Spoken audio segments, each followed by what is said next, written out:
Hey guys, it's Rich, and I'm joined by Mike Hogan again with Chimney Rock Mortgage, and we're going to give you a market update both on the mortgage side, interest rates, and the real estate market for the month of August, just finishing that off. So why don't we start with you, Mike, on the rate side of the house and kind of what's going on there? So, for the most part, for the last month, mortgage rates have been fairly steady.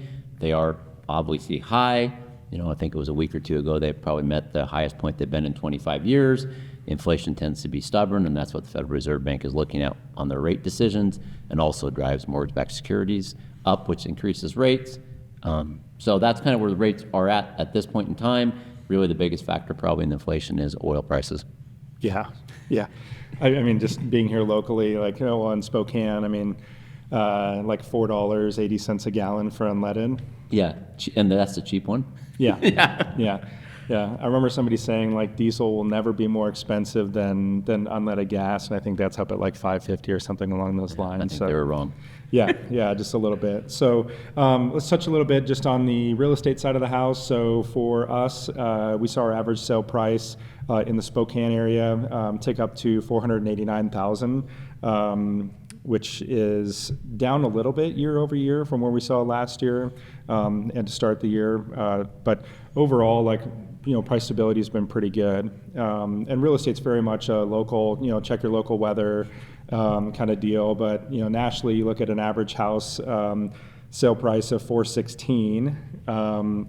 And that's up from, I think, $360 somewhere in there just a couple of years ago. So we've seen really good appreciation if you look at the, last 5-10 years with low rates and where real estate's at right now.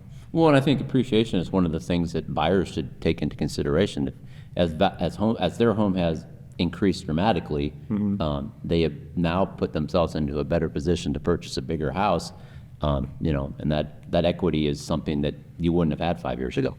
Well, yeah, that's a really good point. And we were kind of talking about that before jumping on the recording, is that I think more so now people actually have a choice of what they want to do, whether it's upgrade, downgrade, because over the last 10 years we've seen the average price and really equity double. And normally if you look at how often real estate doubles, on average, if you figure about a 4% return, the value of real estate doubles once every 18 years. Yeah, and we've done that in 10 years now? Mm-hmm. So it's much quicker. And the reality is that if you're starting to look to move up, if your home has increased in value and the home you're buying has increased in value, it's really the same amount of money. It doesn't matter how slow or fast it moves up. If you're buying in the same local market, the move is the same. And as you said earlier, as you move up, you're probably increasing your net worth as that house will appreciate. Yeah, 5% appreciation on a $500,000 house is $25,000. 5% appreciation on a $300,000 house is $15,000. Correct. Yes. So it albeit a little bit more expensive on the more expensive house, but one of the things we were talking about is that people have a choice, and so how can somebody's equity, if they currently own a piece of property, and arguably it's more valuable to them right now at 3% or 4%. Right. How can they use their equity to offset affordability?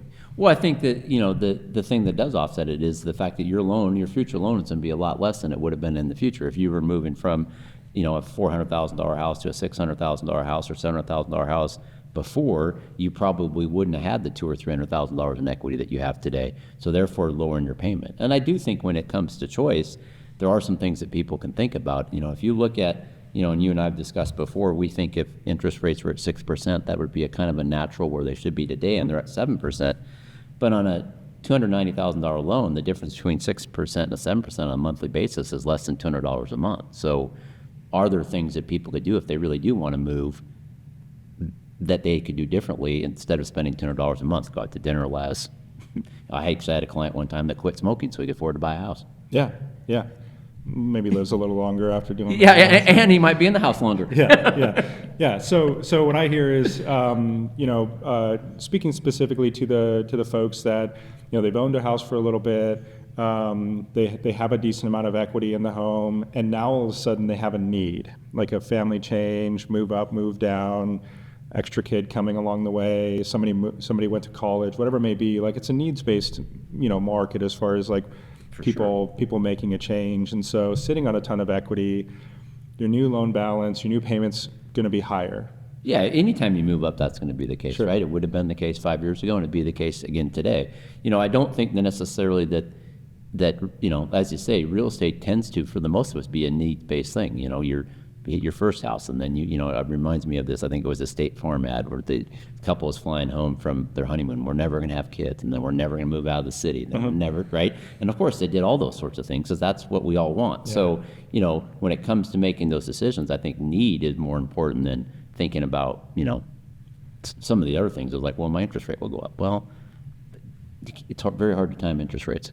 Yeah, and if we only focused on the interest rate, and the interest rate alone was the only reason that you're not making a move, if you look at it and you say 7%, I wish it was at 6%, or I wish it was at 5 or 5.5 or whatever it may be, the fact of the matter is when you look at the whole picture, it may just be a couple $100. If you're somebody that already owns a property, sitting on a lot of equity, and I think like 40 to 50% of homeowners right now have at least 60% of equity in their house, which is a lot. Yeah, so it seems to me, like you said, a couple $100 a month, when you're moving up anyway, is not that big a difference. I mean, it's not. And so I think that when it's the need is what you need to do. And there's, I think people have always struggled with the first time they buy a house to take the move up. Everybody, takes that gulp the first time they have to make that first payment, but eventually it equals out, and and you fit the need for your family. Mm-hmm. Yeah. So just to wrap up, if you are interested in having a look at an equity analysis of what you could do with the equity that's in your property, whether it's move up, move down, or even invest in real estate. Now we're starting to talk about getting a return on your equity, because right now it's not very attractive. Feel free to reach out to either myself or one of our agents at 509-990-SOLD. And where could they reach you to? You can reach us at 509-747-1300, and we can also help you with that equity decision. Awesome. So again, Mike Hogan with Chimney Rock Mortgage, Rich Prasser with One Property Network and Spokane Home Guy. If you do have any questions, feel free to reach out. Happy just to even sit down and give you some ideas of what you might be able to do with your equity.